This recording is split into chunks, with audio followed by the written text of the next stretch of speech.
The MPs established that there is congestion at the border as trucks wait to get clearance by customs officials. Jonathan Sesanga, a customs officer at East African Community, says they will recommend the automation of customs clearance systems at the border, ensure that roads are expanded, as well as promoting inter-agency cooperation.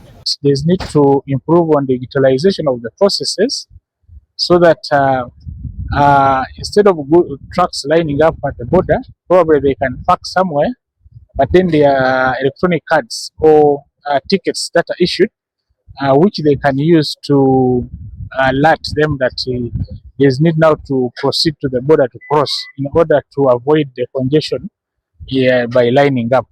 George Odongo, the EALA Committee Chair on Trade, who led the team, says they had taken note of delays caused by lack of automation of processes, lack of harmonization among the various players, and a surge in trade.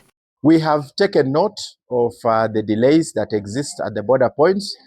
They are not delays out of malice or whatsoever. It's because of the infrastructure in place, two, the processes that are involved that are not yet very much automated. Odongo adds that 10 years since the one-stop border point was initiated, volumes of trade have more than doubled. Over the years, the business has more than almost 10 times doubled, from the time when the one-stop border points were opened.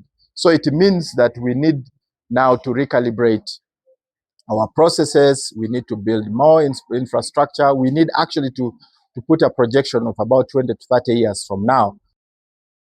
Busia border entry point lies on the northern corridor linking the port of Mombasa to landlocked countries of Uganda, DR Congo, Burundi, Rwanda and South Sudan.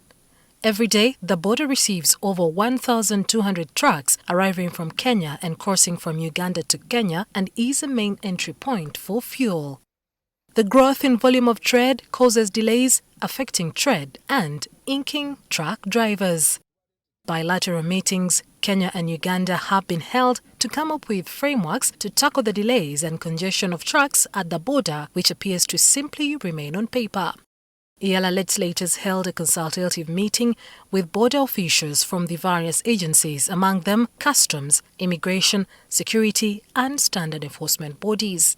Anne Ito Leonard, the EALA representative from South Sudan, said there is need to first track the introduction of a common currency and promote free movement of nationals from all the EAC member states. Border post is very, very important and is supposed to facilitate trade for every one of the 8 partner states.